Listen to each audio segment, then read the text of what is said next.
Hi, everyone. Last year, we talked about budget pivoting. It was March 2020, and the pandemic had arrived. CFOs were planning for their budgets for this coming year, and there was a lot to think about. Well, that was 1 year ago.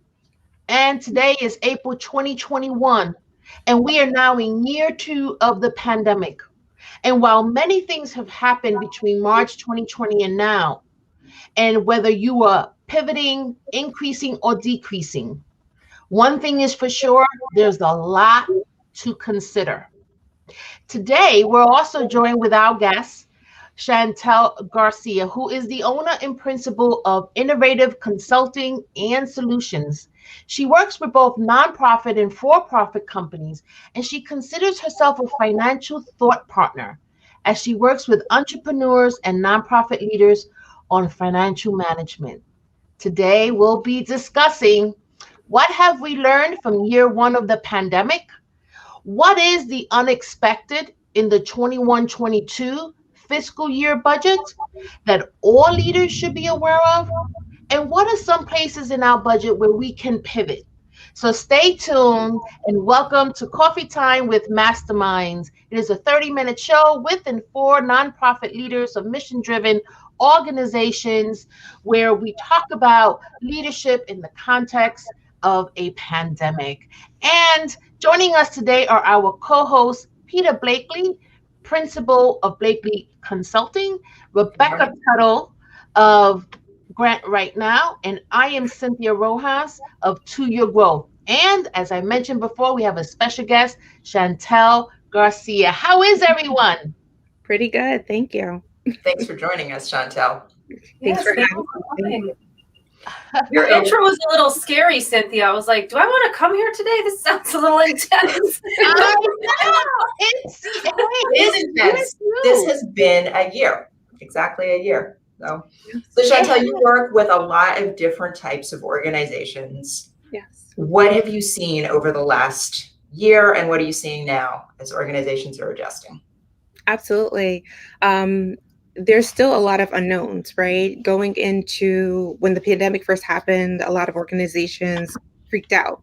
The virus was a moving target. We didn't really know a lot. We had to shut down. We had to respond in a very quickly manner. I would say a lot of organizations learned that they were able to pivot very quick. Some were able to pivot very quickly to online and get their staff online to be able to continue providing services. A lot of them really realized that they had a very limited cash reserve. So the government was able to respond very quickly, but a lot of organizations had a tough time staying afloat until they were able to receive those funds. So I would say, a lot of organizations are really reconsidering how they can really plan and have a cushion for when these emergencies arise in the future. So do you think that is setting them up for a stronger, better recovery? I would say so, for sure. I would say a lot of leaders in the organization really had to think outside the box, right? And really be uncomfortable for a second. And we all know growth happens when you're uncomfortable, right? And the pandemic did just that, really shook things up and really required them to be flexible in their thinking, think outside the box, and really respond to what was happening and what was in front of them. Yeah, we've talked about that a lot on our show, right? The themes of innovating and adapting and pivoting have been all over our show. But yeah, that's a good point. It's a muscle, right? And having practiced it this year, maybe we're all better at it going forward. I think so, for sure. I think that shakeup wasn't all bad though, because it shook up a lot of team members, right? There was a lot of transition in and out of organizations. Mm-hmm. It was almost a cleansing to be able to try new things, but it's scary at the same time. Exactly. Exactly. I think it's great work that you're doing. I can't wait to hear more about it today. Yeah, I run into nonprofits all the time that are realizing they do need a thought partner. They do need someone. Tell us what thought partnership means, Shantel. What are leaders wanting to partner with you on? Sure. So really having a soundboard, right? Someone who's going to be honest. If you will learn, I'm a very honest person and very realistic. And really helping them think through very challenging financial decisions. And Mm. so a lot of times, a lot of leaders walk in saying, okay, this is what I want to do. And I'm like, well, let's think about your capacity. Let's talk about your resources and let's talk about what's realistic, right? And two, because of nonprofits, at times we may have staff who are not really functioning at full capacity. So there's those conversations, right? Where it's like, well, they've been around for 25 years, or, I have staff who are really not functioning very well. Well, what are you doing to align their skill set with their aspirations with the needs of the organization? Just those different types of things, just really thinking through all of the different obstacles in front of them, and really having a thought partner, someone you can just be honest with, open with, and just, someone who's going to be honest with you and really pull out, one, the truth, but also just really working together to get to a solution to the issues. Yeah, and leaders need that. One of the things I'm really curious about, so year one, last year, there was a lot of canceling of fundraising events. Rebecca, who's our grant writing guru, got really busy as a lot of organizations were shifting and realizing we have to up that portfolio. And I just wonder, what are nonprofits thinking about for year two? Have we come to terms with the fact that events are just going to be different, or are people still postponing their events? I think a little bit of both. I think people are hopeful, right, that we will get through this. The question is when, right? At first, we thought the pandemic was only going to last a couple of weeks, couple of months. Here we are a year later, and so I would say really a lot of them are walking in saying, all right, let's play it safe here. Let's not plan for those big fundraising events that we probably are not going to have, and really take the smarter approach, yes, by applying for more grants and really thinking about other services that we can offer virtually. Yeah, you can also, that's really great advice. I like what you're saying about tapping into people's talents, but we talked about that a lot on the show, so it's great that you bring that up. I love when we have guests that reinforce the things that we're saying, that we know we're on the right track. Yeah, we're not crazy. But I just wanted to welcome Renee and Myra to the show. And then I just wanted to touch on that. This is a prime opportunity for nonprofits and those doing fundraising, that if you aren't doing your events, same as you had in the year past, this is an opportunity to grow your donors, grow your donor portfolio, whereby, your funding comes in from all these different elements, right? Why not concentrate on some of the other elements, like board engagement and grants and the like? Why not focus on there so that you can diversify? I think this is a great opportunity to diversify. Yeah.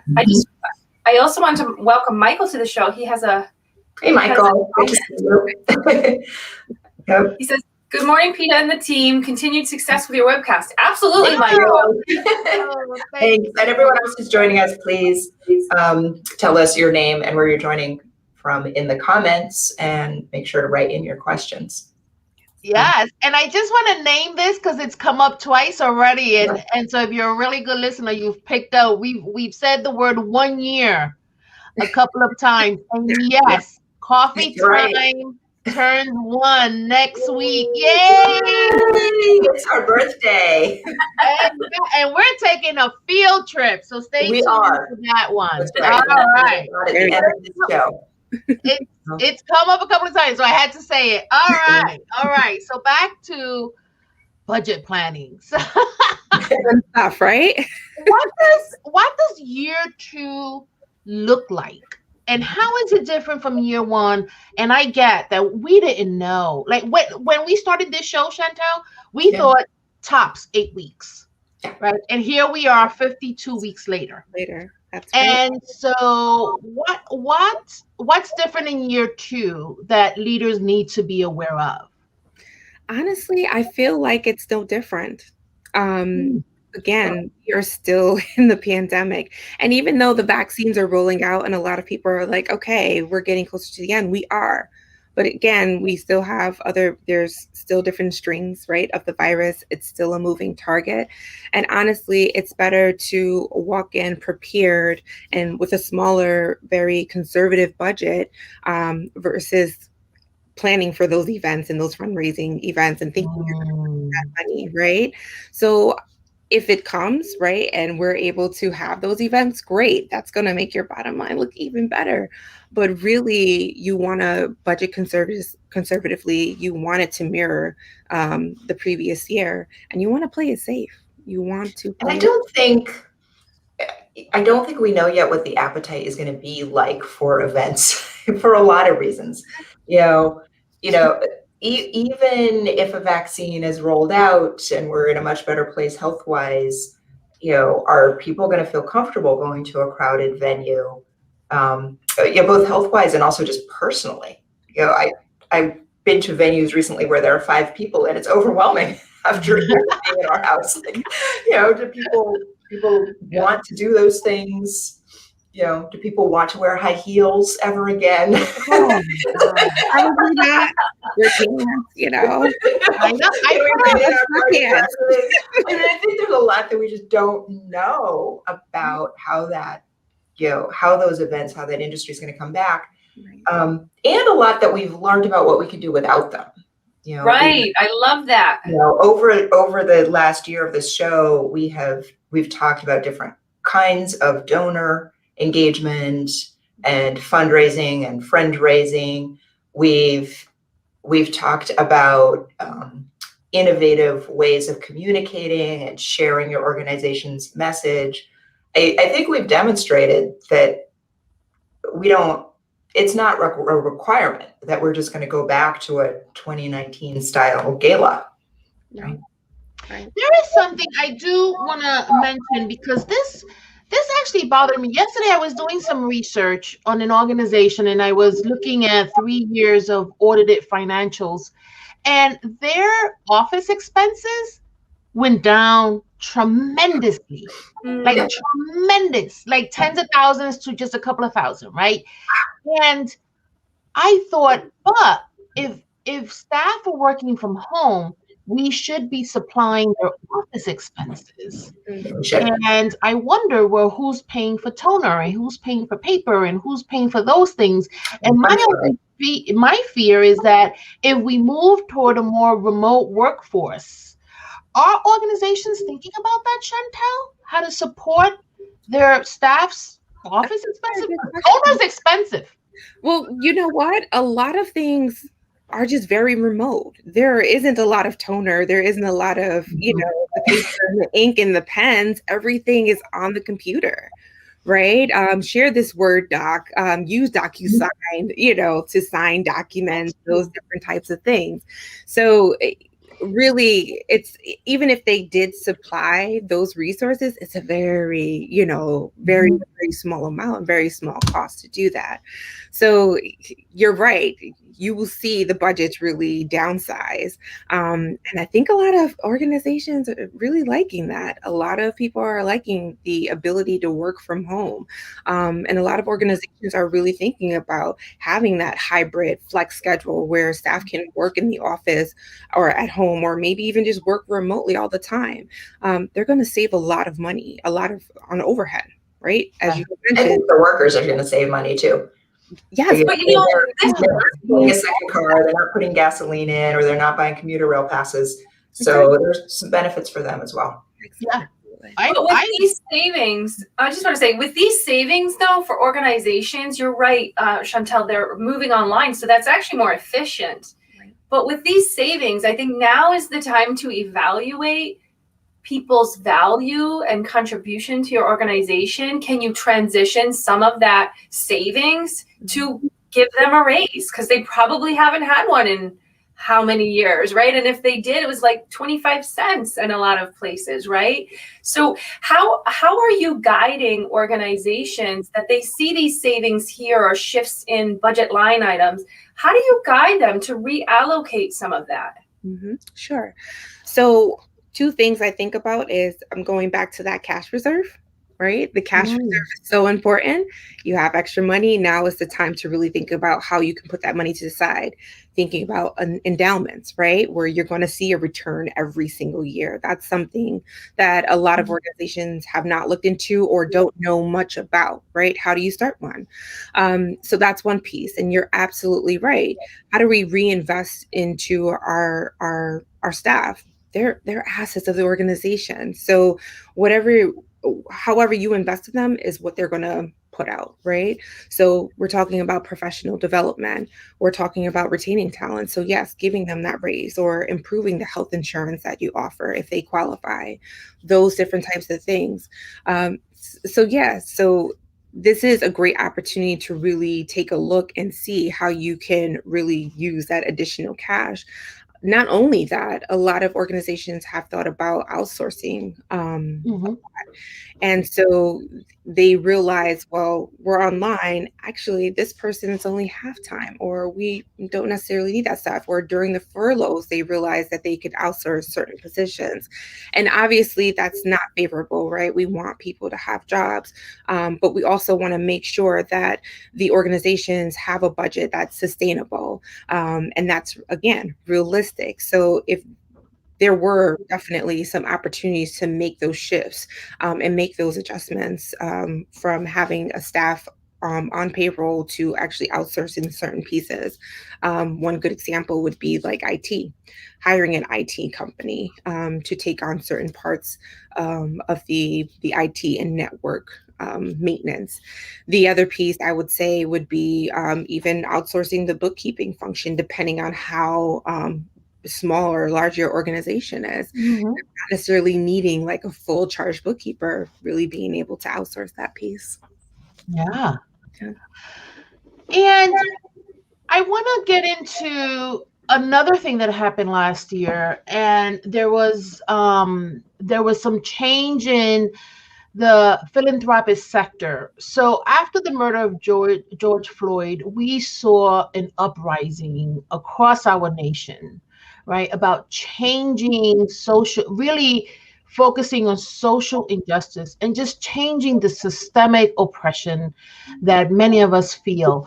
And in that, the philanthropic sector really responded and stepped up, many of them, and said, we are going to start investing in organizations that are led by Black and Brown leaders and help build capacity where that's needed. Now, I could imagine that that's both a plus and a minus, right? Because if you don't have the infrastructure and your grassroots, all the money in the world doesn't solve your problems. Right. And so I just wonder, in terms of the smaller nonprofits that you work with, are you seeing the pluses and minuses to the surge of funding that are being focused on organizations that are led by Black and Brown leaders, and so what's your take on what's happening and how can we prepare them better? Absolutely. So this is obviously a very sensitive topic, right? Sure, absolutely. And we are seeing the surge of monies coming in to really support these BiPOC groups or these BiPOC organizations. It's tough because I really see this more as, and I hope this isn't the case, but I really see this more as like a trend, right? And the question is, how is it going to be a short-lived thing, or is it going to be a long-term approach, right? Are fund donors really going to invest in this long term? Because everything that is happening has been going on for so long until, right? Well, it's still going on, but we're finally addressing it because we have no choice but to address it. It's in our face. Right. But when, the pandemic is finally over and things are going back to normal, well, what does it look like then? Are donors still going to invest into, DEI, right, training? Are they going to invest in, more equality? All those different things. I'm not sure. Then the other piece of it too is how are the organizations really going to push to continue receiving that funding, right? Yes, this is a part of what we need to do internally. We want to do this work. We're not doing it just because, again, this is a trend and now all of a sudden we want to finally address this issue. We want to actually do this long term because, again, this has been happening for so long and it's going to take a very long time to unravel and peel back the onion and really deal with what's happening in the organizations, in our society, and all around us. So it's definitely, I think it's both ways, right? Are the funders willing to fund, these organizations long term and are truly invested in making a change? And are organizations willing to do the work internally and then be honest, right, about what is happening and really hold their peers, and counterparts accountable? Yeah. I think a lot of organizations have had a bit of an unpleasant surprise at how hard that work actually is. I get the impression a lot of organizations wanted to have done it, didn't necessarily want to sign on for months and years of really hard work. And we've also talked on this show about how some of the systems in place developed in the context of and on the basis of white supremacy. And so it's going to be hard to dismantle current systems using current systems. Exactly. Yeah. You know what I think you're going to see? This is just from because I'm writing actively every day, a lot of these proposals. And so I think what we're going to see is the organizations who don't really understand what the work is, what DEI entails, what does it actually mean to do that work? Not just we did it, we met the policy, here's our policy, right? We spoke on the show at length a few episodes ago about how foundations and funders want to see people from the community and not necessarily the suits that represent the organization. They want to see and engage with the community. But what we're finding now isn't just that the funders are shifting priority and initiatives to address these, you're right, long-standing concerns that we should have been better at before. But what I think you're going to see is the community is not going to back down. They're going to be the ones to say, we need this support. We need this funding and we're not going anywhere. You said you would help us. We need this help. But also they're going to lead the way that it's distributed. And I'm seeing that a lot. And I think that's the strength there that's going to keep this support around. Right. It's community-led. Really fantastic. Yeah. And because I just want to say one more thing, is because this work also, there's a fire and a passion underneath it, and that's what the mobilization is. And as long as that fire and passion and mobilization is there, you can't put this fire out. This is and for the clients they serve too, their needs are going to keep on resurfacing. So anyway, I love that you brought this up. This is a really, really important topic. And I think that you should, I think we should extend an invitation for you to come back and speak more at length about this, if you would. Well, we're unravel for sure. Yeah. I'm sorry, Shantel, I didn't hear the first part of that. Oh, I'm sorry. There's so much to unravel just in the alone. You could do a whole series. Well, we are embarking on, I think it's a 4-part series on equity starting in 2 weeks after we party next week from our trip. Pretty hard. 21 years old. We are going to begin talking about equity because you made a really good point, Shantel. The responsibility goes back and forth. This is the time now for leaders to hold foundations accountable for the long term, right? But to also be responsible for building their capacity. This is our moment, right? And so let's take it and run with it. And I love that idea of if we continue to hold people accountable, if we have Rebecca's energy and continue to mobilize, then yes, we're in it for the long haul. We really are. And those grassroots organizations which are doing the work on a real ground level, they are with the people. Yeah, absolutely. Change is happening. And you know what? I'm glad you said the grassroots, right? Those are the individuals that we need to be talking to. Those are the communities who we need to be talking to. The issue that I have is that a lot of leaders are making the decisions for what the community needs without hearing the community voices. Thank you. Can we get, Thank you. If you are not, how can you tell me, oh, you need this? We're going to create this program or provide you with the service, and this is what you need. How do you know if you didn't even hear my voice?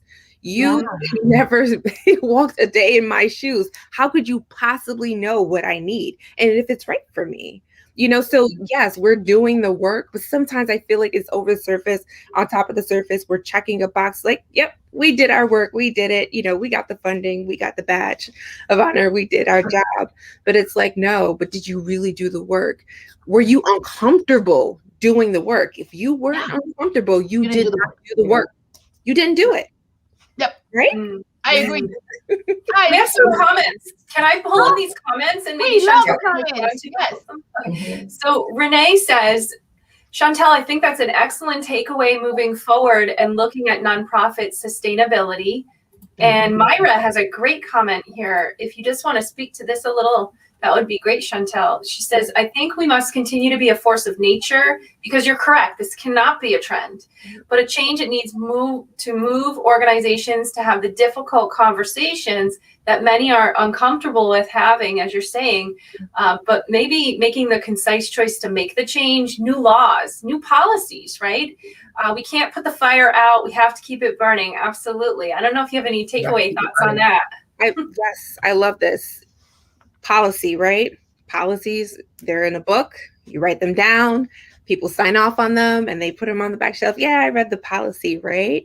But what are your actions saying? Every day, you actually have to be intentional about what you're doing, right? You have to intentionally want the diversity, you want equity, you want to have an inclusive, environment, whether it be amongst your staff, your constituents, the people that you service, all of the above.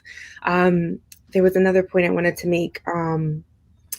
It just went away. I'll put it back up if you. It would have been that fast.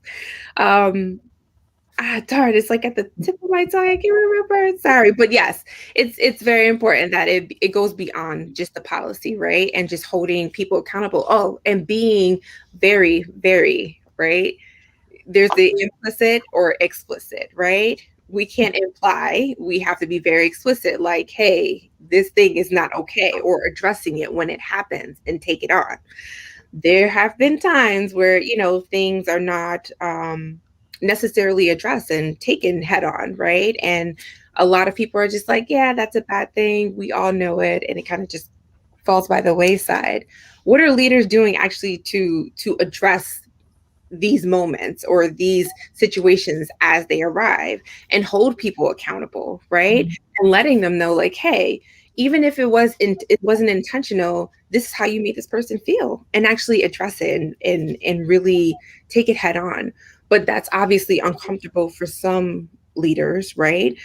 It may come with some territory, especially if you're in a non-for-profit where, you have staff that are tied to donors, right? You deal with dynamics too.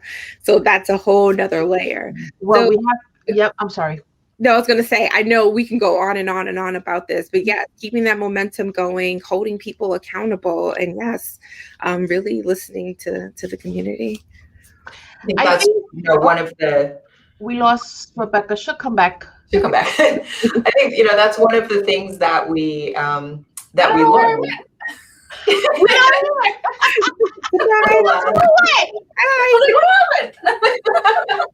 Sorry, Tina, go ahead.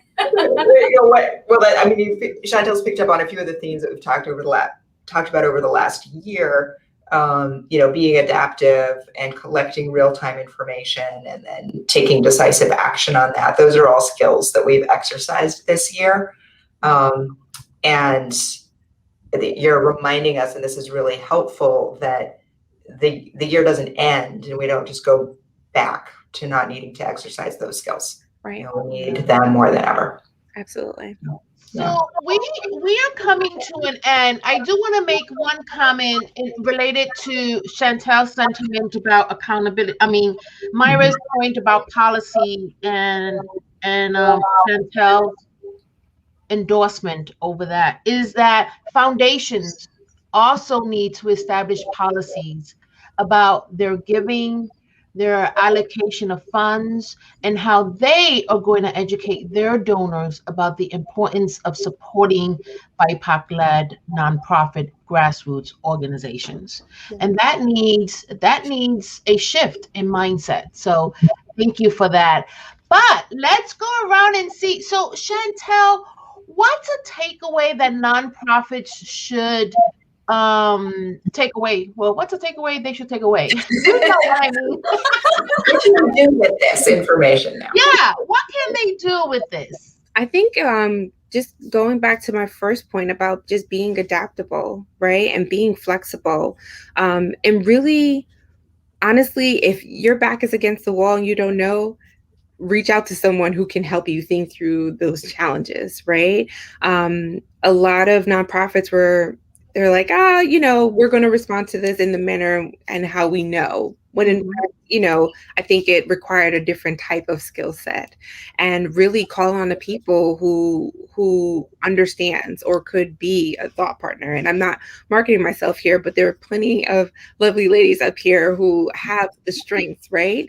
That can complement what they need.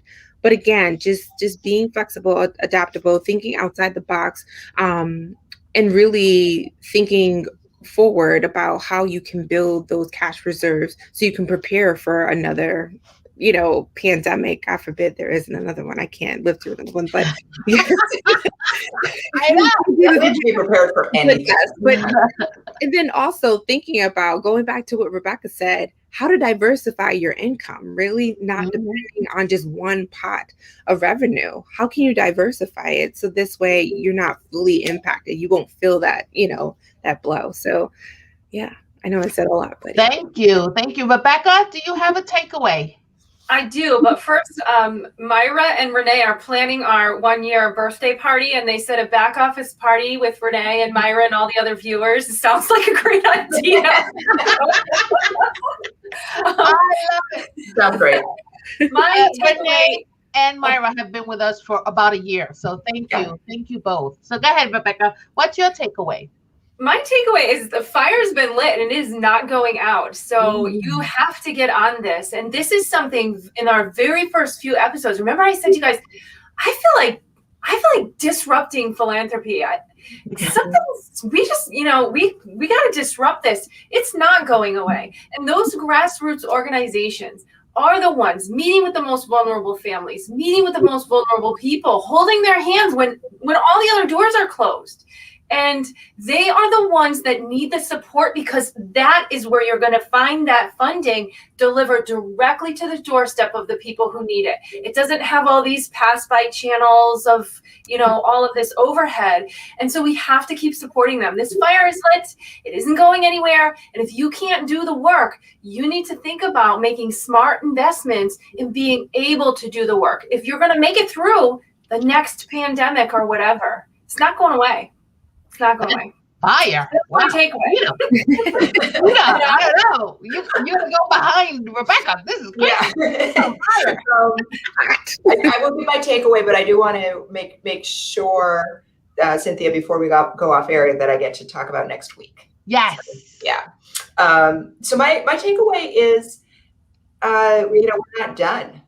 Yeah, I think there's a lot of optimism, and that's right, as vaccines are rolling out and we're looking like there might be a return to some kind of new normal. But I think the big takeaway is it's not going back. It's the new normal, and we still have to be prepared. We have to bring our skills in collecting and responding to real-time data. We've got to keep lean and focused and targeted, because we don't really know what we're going into next. Yeah. Okay. I'm gonna give you my airtime, Peter. Let's talk about next week, because I'm just too excited.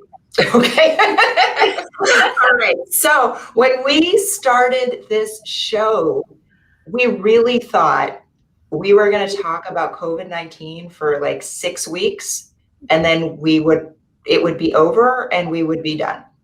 Well, you guys, this is episode 52. We have been doing this for an entire year, and some of you have been with us for this entire year, and we're incredibly grateful.